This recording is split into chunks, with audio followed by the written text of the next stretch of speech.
मी खबरदार इशारा देत आहे, यापुढं साधू संतांचा अपमान करायचा नाही, खोटं नरेटिव्ह तयार करायचं नाही, वृक्षतोड नाही. आणि मान्य गिरीश महाजन साहेबांच्या बाबतीमध्ये, कारण सयाजी आपलं काय कर्तृत्व आहे मला माहित नाही, हर किसी ने अपने जबान को लगाम देना चाहिए. सयाजी ये बात ध्यान रखना भाई.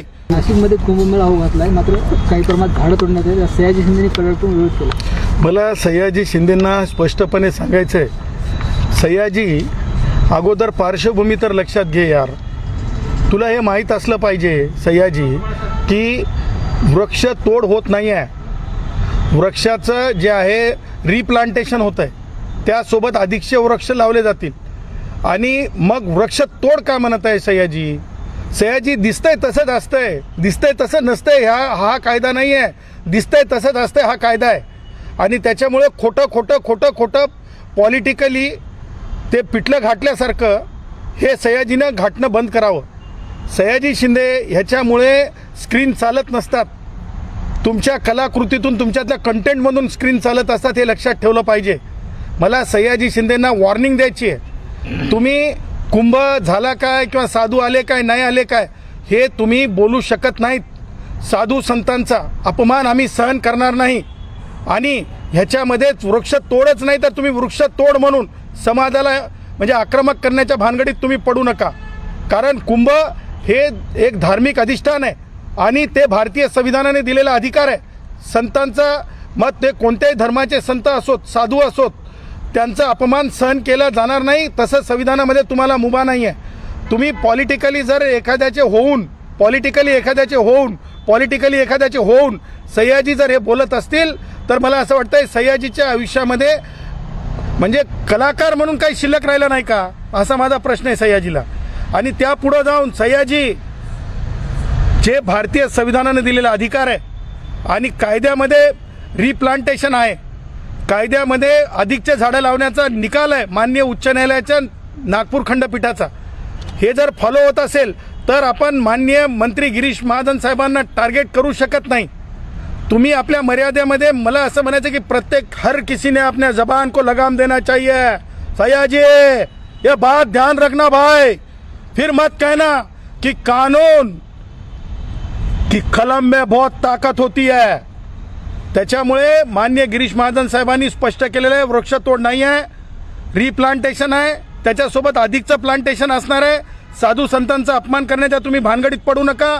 सयाजी हम जो है कुठे असते ते काय म्हणतात, हजवाले नहीं है, हम हज नहीं जाते हैं, हम चद्दर डालने नहीं जाते हैं.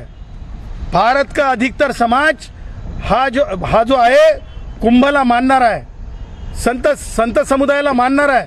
आणि कुणाचा तरी होऊन हम चद्दर की बात नहीं करते हैं, हम साधुओं की बात करते हैं, हम भारत के संविधान की बात करते हैं. और जहाँ भारत के संविधान की बात होती है, मुझे ऐसा लगता है कि ते काय पानी कम चाय आहे ते सयाजी शिंदेचं बोलणं, पानी कम चाय आहे. मी खबरदार इशारा देत आहे, यापुढं साधू संतांचा अपमान करायचा नाही, खोटं नरेटिव्ह तयार करायचं नाही, वृक्षतोड नाही. आणि मान्य गिरीश महाजन साहेबांच्या बाबतीमध्ये, कारण सयाजी आपलं काय कर्तृत्व आहे मला माहीत नाही, परंतु गिरीश महाजन एक अशी व्यक्ती आहेत की त्यांच्यामुळे खाजगी वैद्यकीय महाविद्यालय नाही तर शासकीय वैद्यकीय महाविद्यालय प्रत्येक जिल्ह्यामध्ये झालेत.